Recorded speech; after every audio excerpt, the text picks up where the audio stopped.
Okay, it is 6 o'clock. Hello, everyone. This is the Baldwin Avenue Traffic Calming Meeting number 1. On behalf of the City of Ann Arbor, I'd like to thank you all for joining us, giving us this opportunity to engage with community members. These traffic calming projects, they are resident initiated, so without your participation, they would not be possible.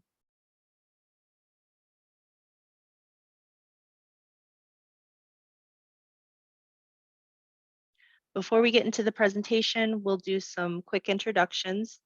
My name is Christy Thullen. I'm an engineer in training at Wade Trim Associates, which is an engineering firm based here in Southeast Michigan. Wade Trim has been contracted by the City of Ann Arbor to assist with their traffic calming projects, and this includes design work, project management, hosting these public meetings, sending out communications to the public, like the mailings and emails you may have already received. My role with the Baldwin Avenue project is engagement coordinator. So I'll be your point of contact if you have any questions throughout the project. Also from Wade Trim is Lori Pollock and Chris Wall. Lori works in the traffic group at Wade Trim, and she's a professional engineer overseeing the engineering and design. And then Chris works with the municipal services group at Wade Trim. He's also a professional engineer, and he's been serving as our client manager throughout the effort. And because we are working on behalf of the City of Ann Arbor, we've been working closely with the city's engineering staff. Andrea Wright is an engineering analyst for the city and is the traffic calming program facilitator. She's provided Wade Trim with all the tools to make this partnership as seamless as possible. And Cynthia Redinger is a professional engineer and has provided the city specific context we need, and also providing guidance on our design.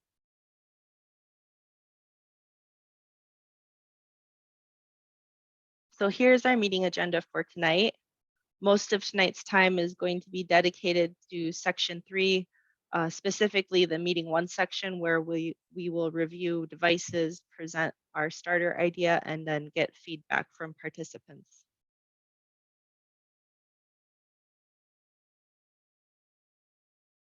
But as a refresher, the next few slides are just a technology overview. I don't see anyone who's calling in by phone, but there are two. If you are dialing in, you can participate and raise your hand to ask questions by dialing *9. But if you are joining from a computer or the Zoom app on your phone, there are 2 ways of asking questions or providing feedback. You can either press the raise hand button at the bottom of your screen. This will notify the host. You can also lower your hand with the same button. When recognized to speak, the host will allow you to unmute. Also, if you would rather type a question or comment out, you can press the Q&A button at the bottom of your screen. A chat box will appear. You can type in the text box and hit send. Just note that if you'd like to send feedback anonymously, to make sure you check that box. And I also wanted to point out that also in that bottom panel, there's a closed caption button. So if you need captions throughout the meeting, you can press that and it will automatically generate captions for you. Again, if you called into the meeting by phone, you can request to speak by dialing *9. You'll be recognized to speak by the last 3 digits of your phone number, and the host will unmute you automatically. But if you're dialing in by phone, you won't be able to use the Q&A function.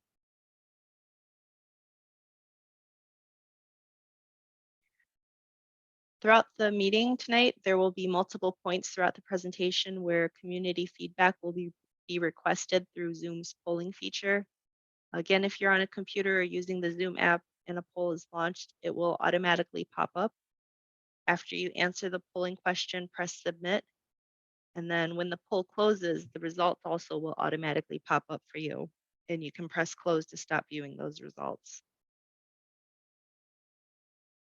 For anyone who's calling in by phone or who dialed in by phone, I'll read the question out loud and any available responses out loud to you. To participate in the poll, you will have to raise your hand by pressing *9, be unmuted, and then have your chance to answer. So computer polling is anonymous during the meeting, but phone polling is not. And then just as a test here, we'll launch our first poll. Do you live in the project area? This project area is on Baldwin Avenue between Packard Street and Stadium Boulevard. So take a minute for everyone to answer. And I will share the results. They'll automatically pop up for you. Once you're done, you can close them out and we'll move on.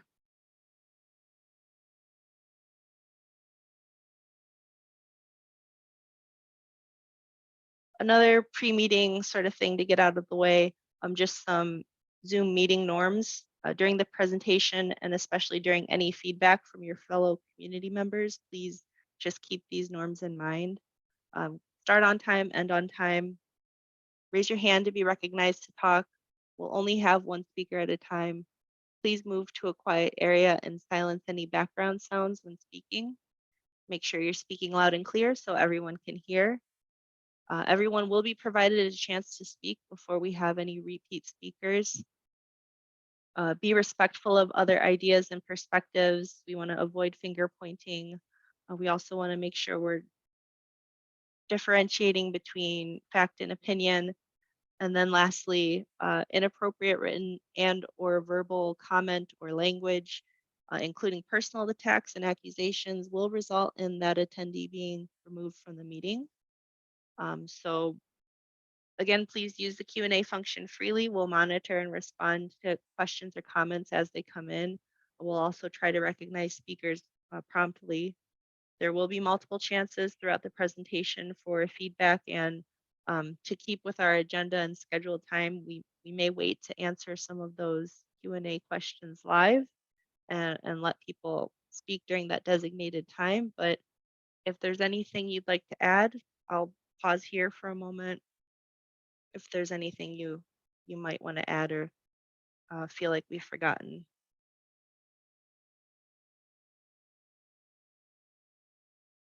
Okay, moving on.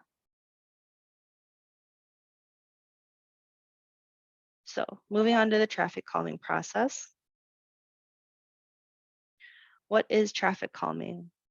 Traffic calming is the combination of mainly physical measures that reduce the negative effects of motor vehicle use, alter driver behavior, and improve conditions for non-motorized street users. This is a definition from the Institute of Transportation Engineers. All of that is to say, traffic calming is not a new concept. There are many other places in Michigan, in the US, internationally that utilize traffic calming and road and street designs. There are quite a few examples in Ann Arbor. We'll show some of them in later slides, but that'll just give us a segue into the traffic calming program within Ann Arbor. So Ann Arbor's traffic calming program is designed to provide residents with a formal process for engaging with the city in a partnership. This way we can perform a technical analysis of traffic concerns on local streets and also explore potential solutions with the community within that area. So Ann Arbor has created this 5-step program. We'll briefly describe each step, but there is a guidebook available online that has more detail if you want to review anything after this meeting. So step 1 is our resident initiated petition. The Baldwin Avenue project started with one of your neighbors acting as a petitioner who submitted a request to the traffic calming program and defined the area as Baldwin Avenue between Packard Street and Stadium Boulevard. The petitioner gathered signatures from other Baldwin Avenue residents who lived in that defined area, and the requirement for the traffic calming program to accept the request is that at least 50% of the defined project area must support the project, and a preliminary technical study must result in at least 10 points. So there's 2 parts. It's the city has to pull some initial data to to qualify for this program, and the residents have to gather support. So again, the requirement is at least 50% of that Baldwin Avenue project area. Um, Results show that 75% of residents here support the project moving forward, and the preliminary study resulted in 13 points. And then step two, the initial questionnaire, is where Wade Trim stepped in.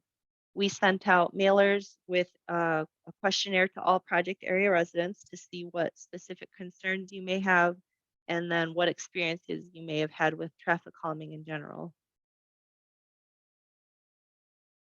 A detailed summary of the questionnaire results is available on the project website, but the requirement to continue on to step three, which is today, is that at least 50% of those who participated in the questionnaire must support the project moving forward. So of the questionnaire responses we received, 86% were in favor.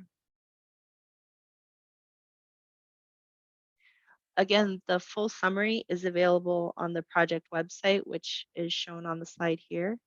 But in general, the results indicated that speeding and cut through traffic is observed.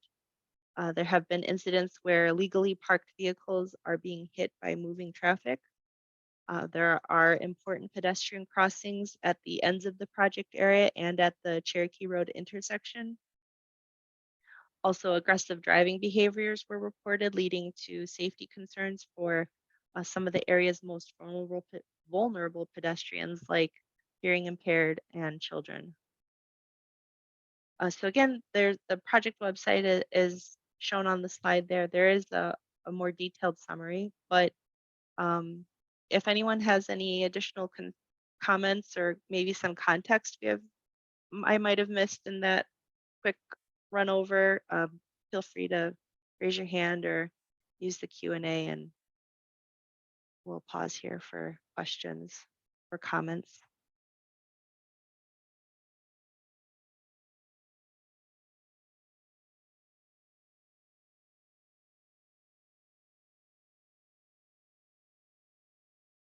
And I'm not seeing anything, so I will move on.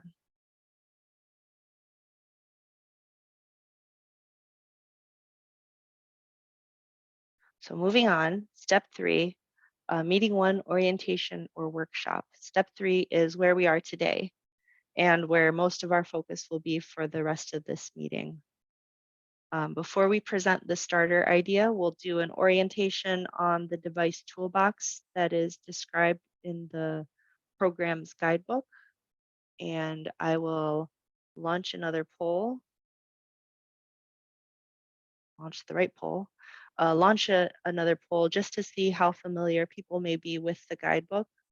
So the question reads, have you reviewed the traffic calming guidebook, specifically the device toolbox found on pages 9 through 12?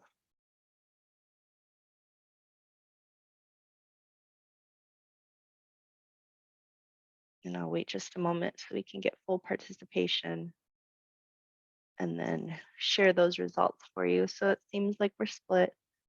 We have some people who have and some people who haven't, so no big deal. We'll still go over the devices, but again, the device guidebook is available online. So if you ever need to go back to anything, it is there in full for you to look.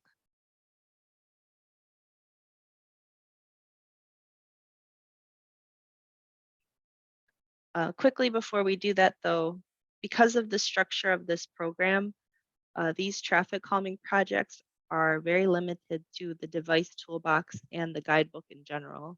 Um, this means if it's not in the toolbox, it is unfortunately not an option for this project.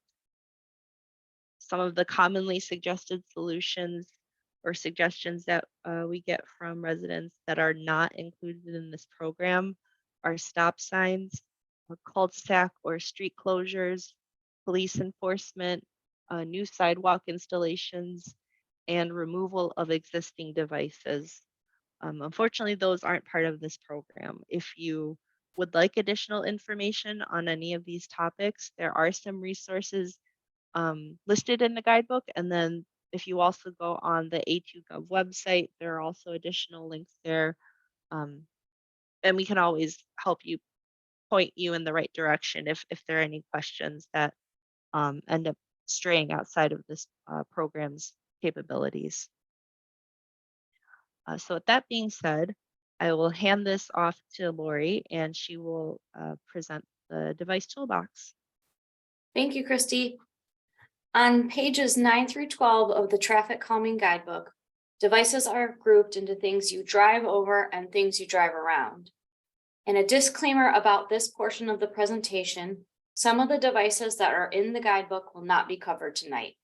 This is because they are not feasible for this specific project, either from an engineering perspective or the Ann Arbor Fire Department has requested that we not use them. Things you drive over. These are devices that slow traffic by creating discomfort if traveled over at a speed exceeding 25 miles an hour. The device toolbox presents 4 devices that fall under this category, including speed humps, speed tables, raised crosswalks, and raised intersections. The next few slides will describe these devices. A typical speed hump diagram is shown on the left. An example from Wells Street is shown on the right. Speed humps are typically 12 feet wide, 3 inches high. They have a parabolic shape and extend the full width of the street except for the gutter. And studies have found benefits of speed humps may include speed reduction, traffic volume reduction, and crash reduction. Some other notes regarding speed humps include the height is designed for the ease of bike users and bike safety.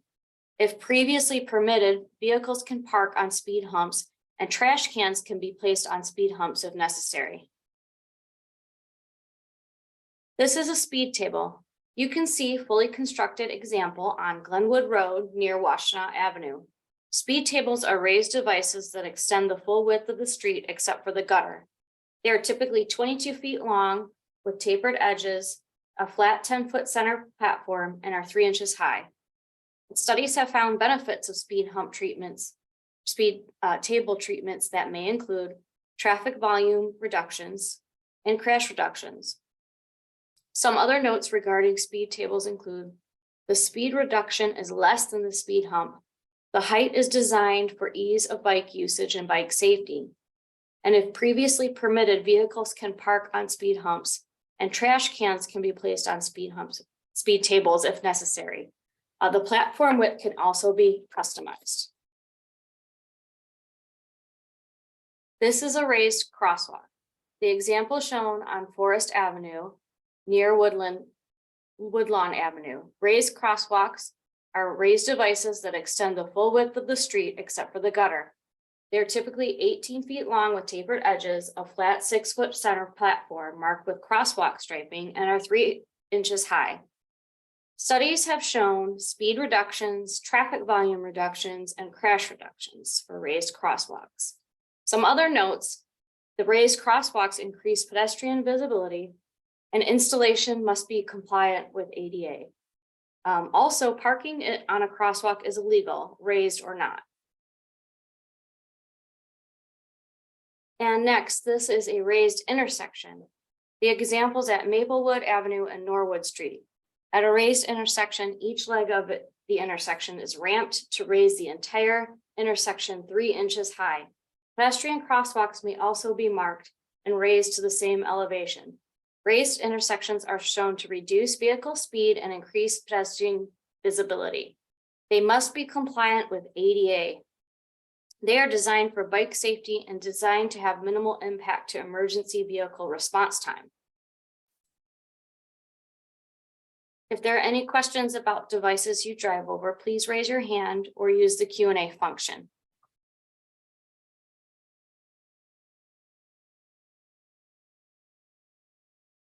Looks like Christian has their hand raised. Hi, Christian. Yeah, hello, this is Christian. I live at 1810 Baldwin. I have a question, which is, it seems that in the city there are different kinds of speed humps, and I've noticed that the ones on Iroquois across Packard from Baldwin are particularly high, and they're rounded rather than sort of flattened on top as the examples that you've shown. Could you say something more about that? And they're also more than 3 inches high. I can give some information on that, Lori.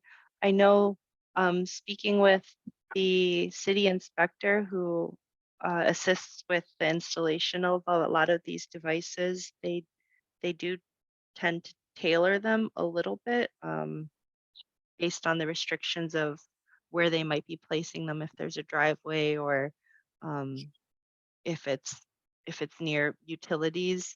But I also know that the city tends to move towards different standards over the years. So I'm not sure how old the one on Iroquois may be, but I do know that that is definitely one of the more steeper installations than what the traffic calming program likes to implement. Okay, thank you. You're welcome. Thank you. I also see that Bob has their hand raised, and you can also unmute if you'd like. Oh, yes, I want to comment on the speed bumps on the Iroquois. Those people paid extra money to get the extra high ones. And one of the parties that lived down the street was a city council member, so they pushed them through. And I can tell you this, they're very effective because I don't even drive down that street for any reason whatsoever. Oh gosh, okay. Okay. Yeah, so sometimes speed humps that we described tend to be slightly smaller than speed bumps. So that might be why as well.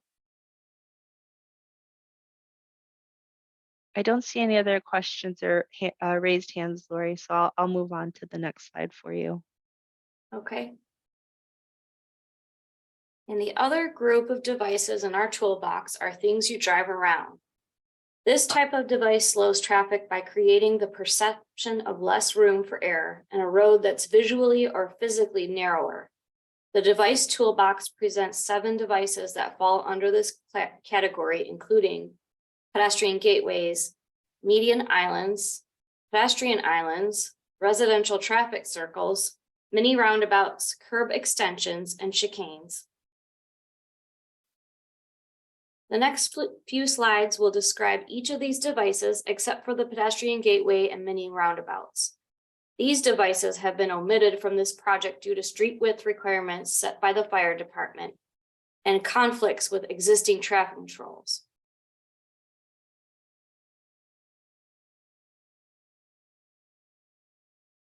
Curb extensions can include several designs: curb bump outs, mid-block bump outs, and chokers. Shown on the right is a bump out at Granger Avenue and White Street. These devices act as an extension of the curb line to physically and visually tighten the corridor by narrowing the street width. 2 parallel curb bump outs can be used to create a single lane width passageway or choke point. Alternating curb bump outs can be used to create a chicane effect. Curb extensions may require drainage considerations, may also require loss of on-street parking.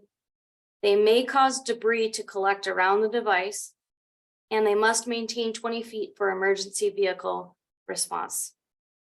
The 2-lane chokers are found to reduce speeds and found to have a minor reduction in traffic volumes. The 1-lane chokers also found speed reductions and reductions in traffic volumes, and they also rely on regulatory signs and driver courtesy. Devices applied at intersection and mid-block locations tend to shorten pedestrian crossing times and distances. They improve pedestrian visibility and eliminate illegal parking. And this slide shows an example of alternating curb bump outs that create a chicane effect. Like other curb extensions, chicanes may require drainage considerations. They may require loss of on-street parking. They may cause debris to collect around the device, and they must maintain 20 feet for emergency response vehicles. Other devices include neighborhood gateway treatments. There are physical landmarks that indicate a change from a higher speed arterial road to a lower speed residential or commercial district. The gateway treatments increase awareness for residential speeds. They may require additional right-of-way, and neighborhood or adjacent property owners would bear landscaping, installation, and maintenance costs.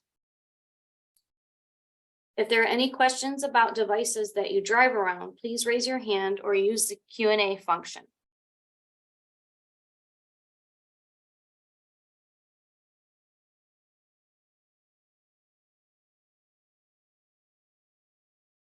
I don't see any hands raised or anything in the Q&A, Lori. Okay, thank you.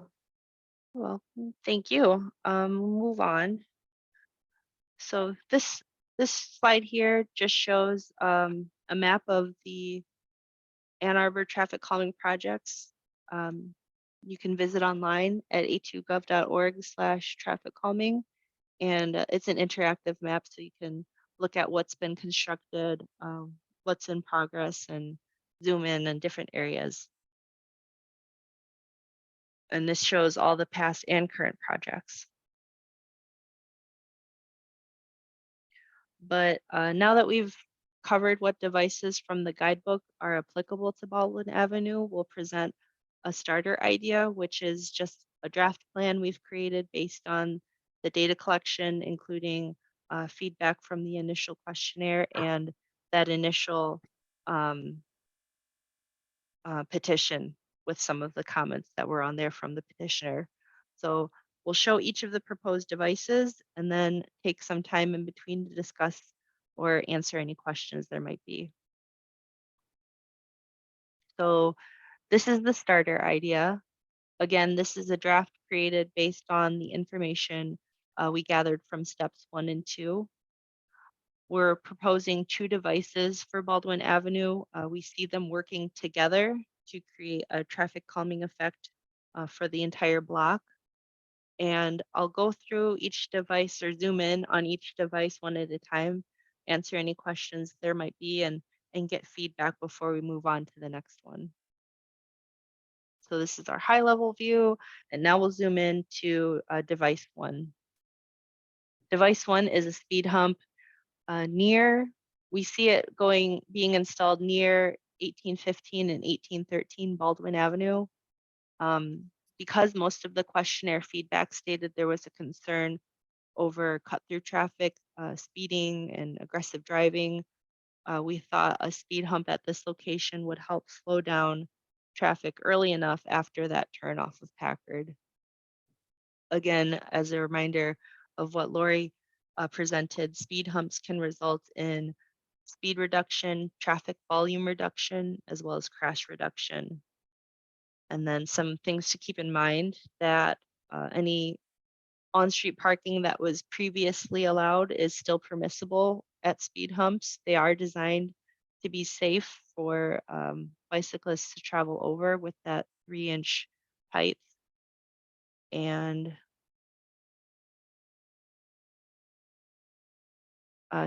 device number 2 is another speed hump.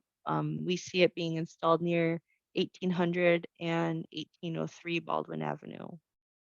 Same as before, we see it working together. We chose the location to complement device number 1, spacing these out to create safe traffic calming throughout the entire project area.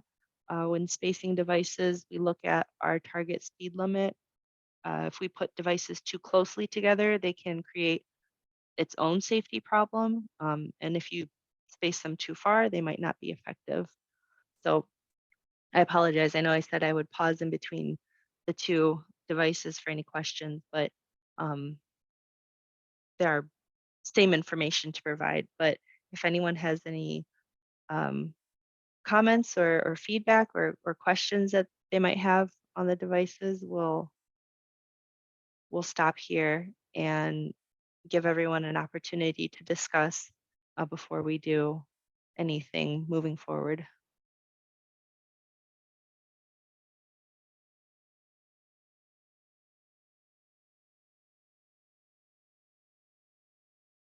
Yes, Christian, I see you have your hand raised. Go ahead. Yeah, I mean, this looks plausible. Some I had hoped for 3 traffic calming devices rather than 2, and I wonder whether it might be possible to have a raised intersection at the intersection with Cherokee. We did, I will say, we did look at placing a device in the center there. I'll go back to this aerial view. Okay. We did look at placing a device here, specifically the raised intersection. There is a driveway at Mm, 1804 that opens out right into the intersection. I see. Weighing the benefits of this versus the devices at the ends, because the primary concern was that cut through traffic. Right. It made more sense to, or it made just enough sense to place the 2 speed humps there, as it did trying to figure out, you know, what kind of permissions we might need or what kind of accommodations we might need to make to the design for that driveway, because we discussed it with the city inspector, Mhm. and they didn't say it would be impossible, but they did say that the design of the raised crosswalk would have to change from what the typical is, what the standard is, and um, those changes in the design may end up making the raised intersection not as effective as what it should be, if that's clear enough. Right. Um, Also with the spacing, uh, so there's roughly, what is that? Such tiny print, sorry. 300 Um, feet, it says, I think. Roughly, yeah, roughly 300 feet between those 2 devices. Anything less than 250 is where you start to worry, or is where we start to worry that we're slowing traffic down too much, Mm, um, which could be no problem, but it could also create some bigger problems, like especially with the traffic that is on Stadium and Packard. If they are turning down on Baldwin and they aren't expecting um, severe backups, then it could create backups on those streets, and it has the potential for creating a crash hazard if you have the devices too close to the point where device or vehicles are slowing down below 25 miles an hour. okay. Yes. So we're comfortable with 300 feet.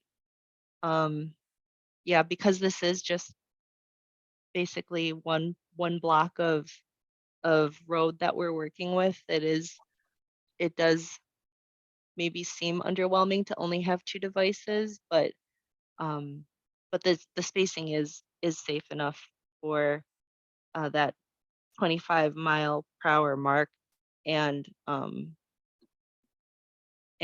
reducing some of the volumes and speeds that we're hoping for.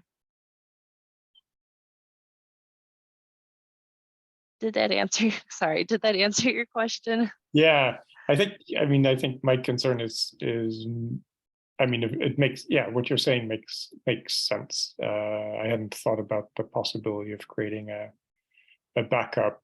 I mean, to me, it's partly about the speed of traffic. It's partly a matter of discouraging traffic. Right? There's Mhm. no real reason that they should cut through. They're just cutting through to avoid the traffic light. Right. They really have no other business being in the street. Um, and I second what Bob was saying about the effectiveness of the speed bumps on Iroquois. Nobody cuts through Iroquois. Mhm. It's a longer street, and they have 5 speed bumps. Um, um, but and so that to me is sort of what I would like to see, that people just stop coming. And of course, the people who use Baldwin, should be comfortable, and there should not be any backup. But that's my view of this particular traffic situation. No, it's important, thank you. Yeah, and I think it's good that we're able with the optimal spacing to fit in 2 devices here. Yeah. Because as soon as somebody turns on to the street, they're faced with the traffic calming device, and before they get a chance to bring up that speed again, they have that second one. So they never really get that chance with the 2 spaced this way to speed up. And I think the way that they're spaced also will discourage that cut through issue. Yeah, my sense, and this is just a guess, but from the way people are driving, I guess that this is habitual. This is not people who decide on the spur of the moment to cut through. I think they probably do this every day, and so they will know once they've confronted the speed bumps that they are there, that they're in place, and they will remember.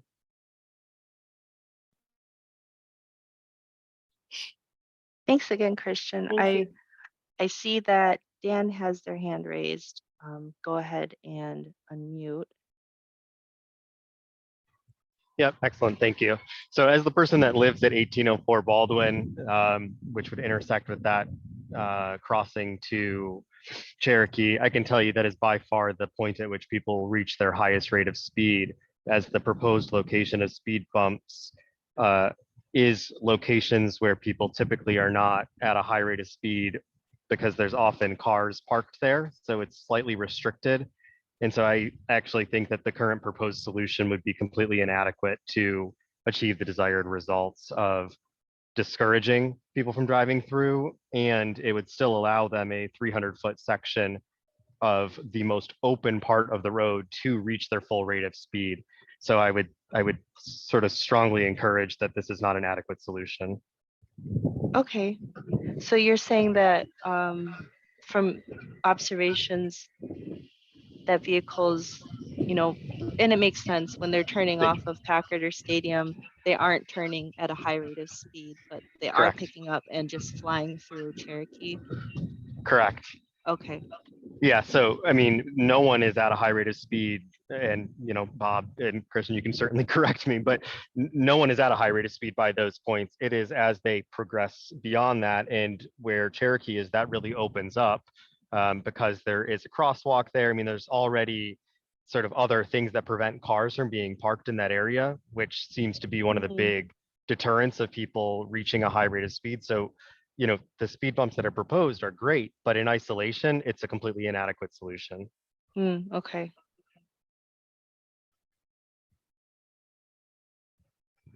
So we may need to revisit then, because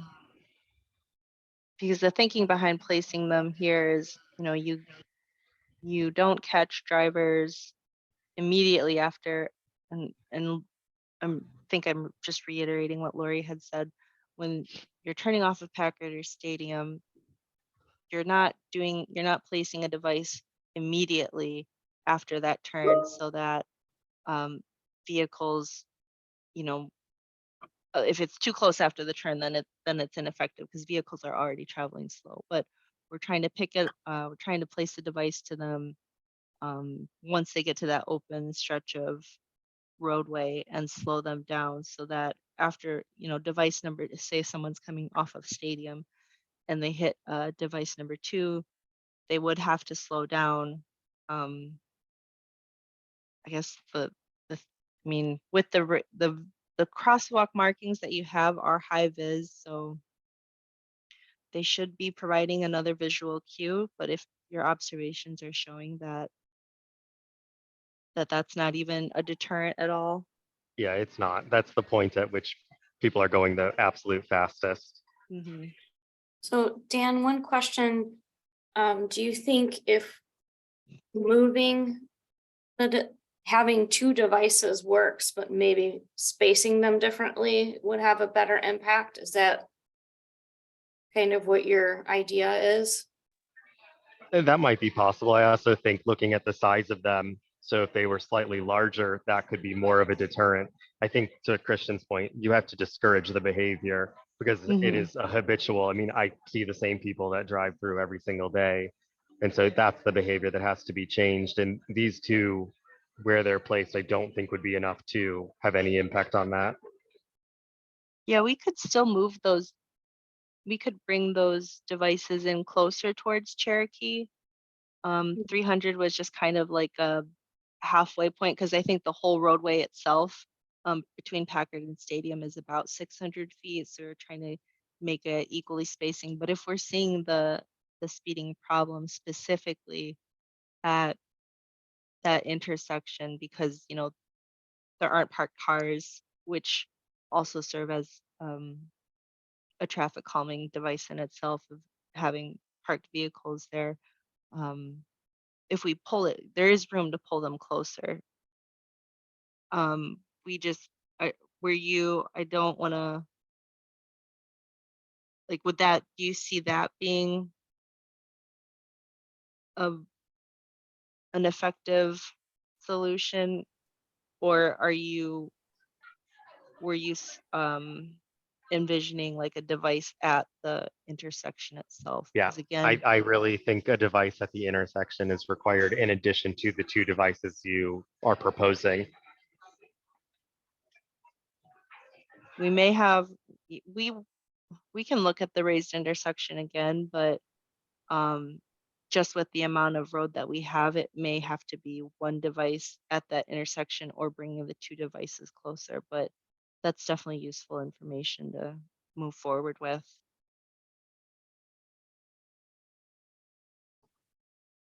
And I saw Bob had there, was before I allow Bob to unmute, Dan, was there anything else that you wanted to add? No, thank you. Of course. Thank you.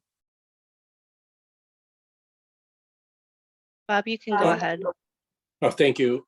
I agree with Dan.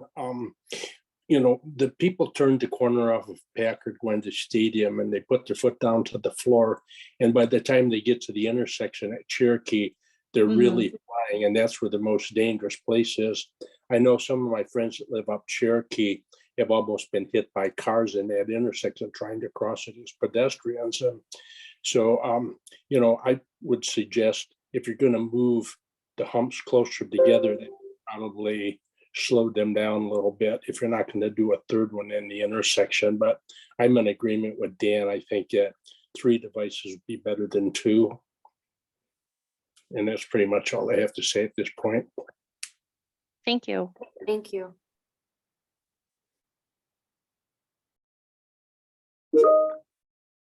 And then Christian, I saw you, I wasn't sure if you raised your hand again, but if you wanted to, you can unmute.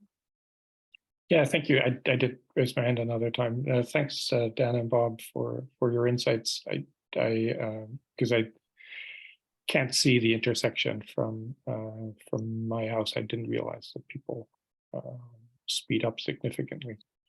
Although I see that they're at fairly high speed coming past my house from Stadium to Packard. I was wondering whether it might make sense to make an analytical distinction between discouraging traffic and slowing down speed. And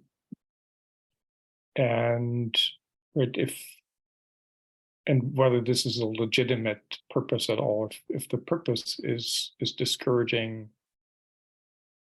the use of a cut through, I wonder whether that might justify 3 traffic calming devices instead of 2.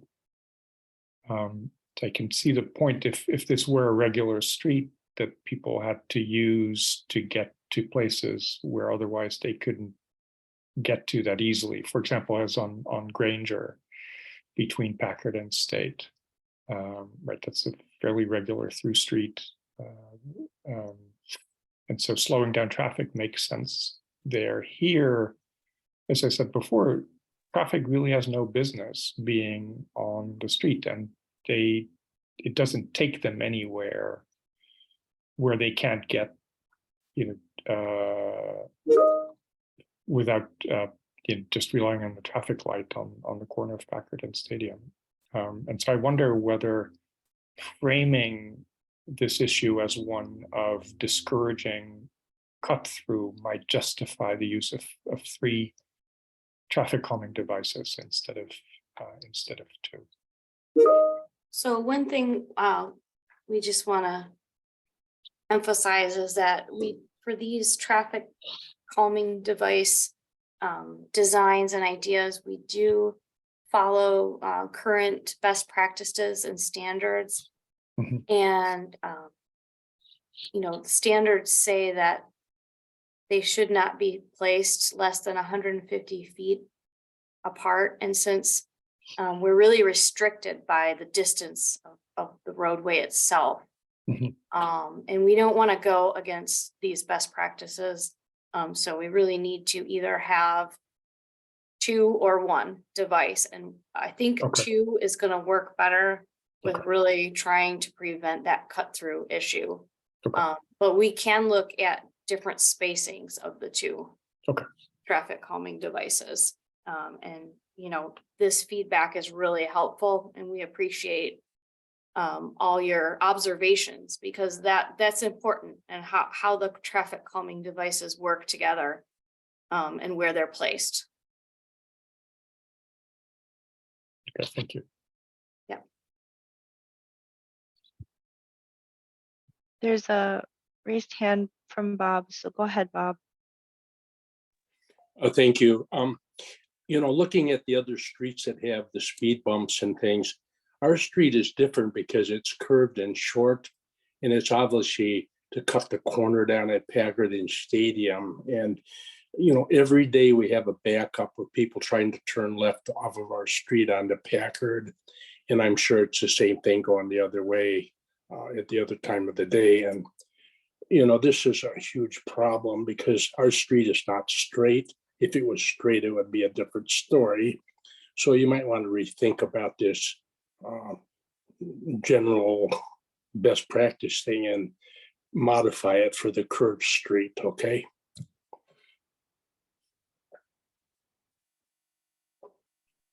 Thank you.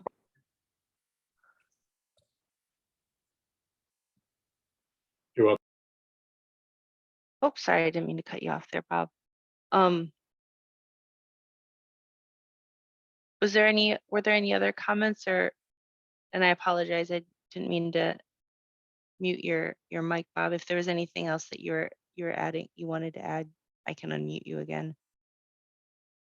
So I just want to summarize the discussion so I make sure I have my notes correctly. We're seeing most of the speeding at Cherokee and Baldwin. People are still kind of going slower after they turn off from Packard or Stadium, with those parked vehicles, on-street parking kind of providing a traffic, like a narrowing effect of the roadway, but at that intersection is where speed is really picking up. The 2 main concerns that I'm hearing are speeding through the center of this block, and then just wanting to deter traffic at all, any cut through traffic, non-residents, traffic from Packard and Stadium. We just don't want to see it through here. But we do know that, or it has been observed that or can be inferred that the majority of people are doing this habitually. It's not, someone getting lost on the street and accidentally turning down Baldwin. It's people who are making this part of their daily commute. So that's the other thing that I have noted. We are open to spacing device 1 and 2, these 2 speed humps, and bringing them closer in towards Cherokee Road. There's also a desire to see 3 traffic calming devices on this block, with taking into consideration the geometry. So those are the notes that I have. If there's anything I'm missing, please use the Q&A or raise your hand, and I can make sure I have everything before we move on.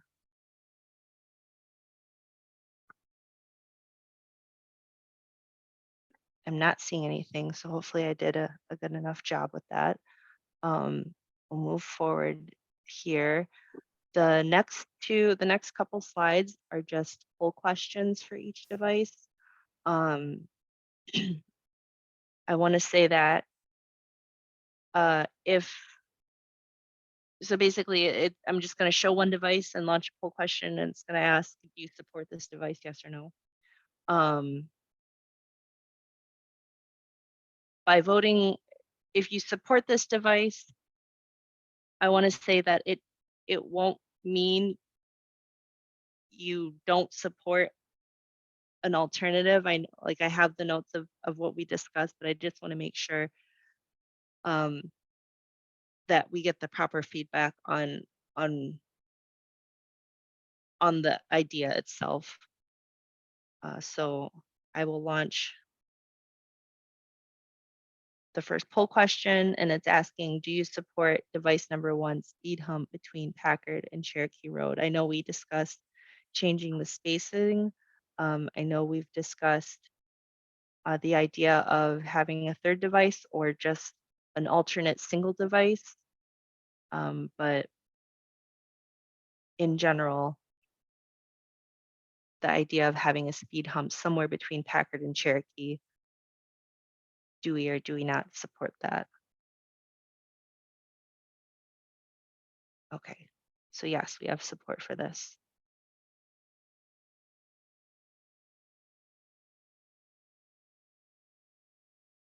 And then the other poll question is same thing, only just for device 2.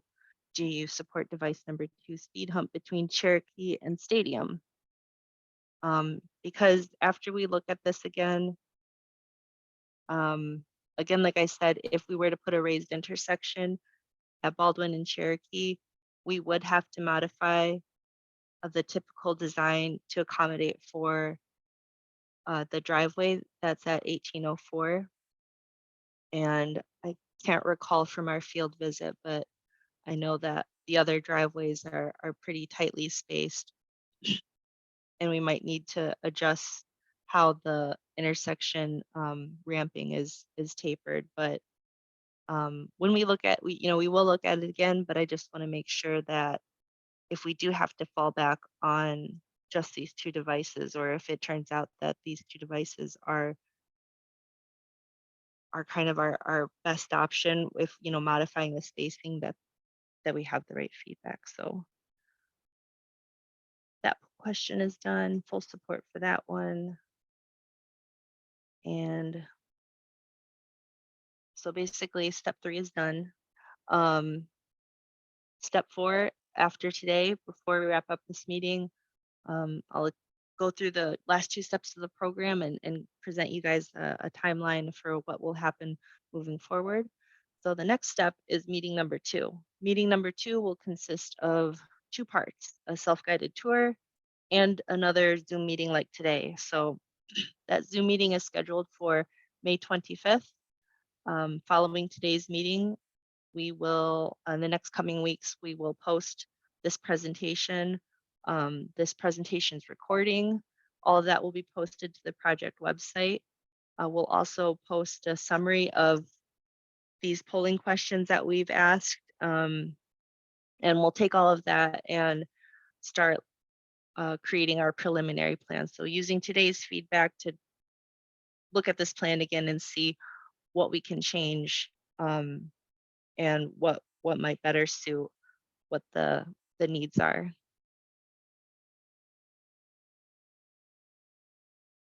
For the self-guided tour, you will receive a mailing packet at least 2 weeks ahead of that May 25th meeting. The packet's going to contain the preliminary plan and some device images and device descriptions, which you can then use to do a little walkthrough of Baldwin Avenue prior to the meeting. We will also mark out approximate device locations and spray paint on the pavement, and we'll even stake copies of those device images on a temporary sign near each location.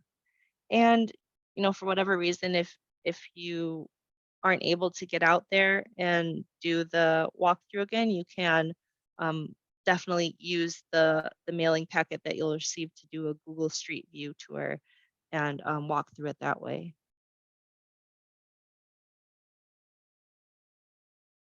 So meeting number 2, the Zoom portion is scheduled for Thursday, May 25th, also at 6 p.m. During the meeting, we will present the preliminary plan, we'll answer questions, we'll poll the audience on each device, just basically doing the same activity we just did. And then the last step of the traffic calming process is final polling. After meeting number 2, we'll make whatever revisions there may need to be. We'll finalize the plan and we'll mail that final plan out to the project area residents. All residents and all property owners within the project area will be mailed the final polling package, which will contain a description letter, the final plan, and a final poll. So just like the initial questionnaire, you'll have the option of submitting your poll by mail or completing it online. And then to continue moving forward from finalizing that plan, more than 50% response support is required. So that means whoever participates in that final poll, more than 50% of them have to support it. And then that polling is based on the plan as a whole. It's not device by device. It will be as a whole, do you support this plan?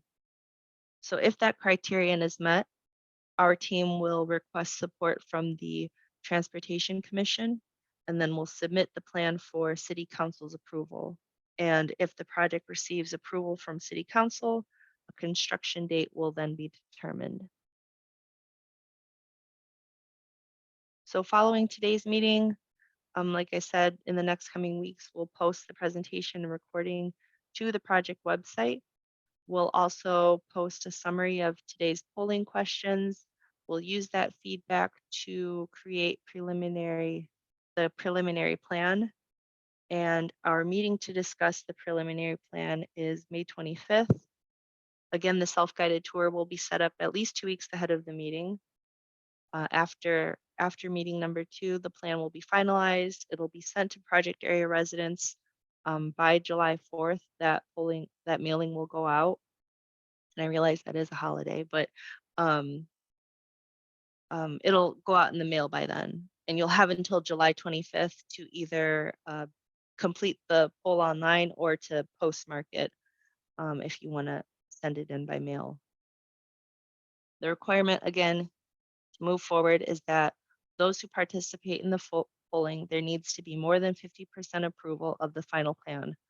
If that requirement is met, our team will then request support from the Transportation Committee at their August meeting, and then we'll submit the plan for City Council approval at their September meeting. We do have a calendar of the tentative meeting dates, but they're likely to change. They do change often. Things get moved from the agenda, so that's the only reason why there aren't exact dates on there. But this is my contact information. The project website is also on there. Please reach out if you have any thoughts or questions that might pop up after today. I'm available by phone or email. If you would like to be added to the email list where we send notifications about upcoming mailings, and you aren't already on or aren't sure if you're already on, you can type your email into the Q&A and let me know, and I'll add you to that mailing notification list. Also, one last thing before I open up.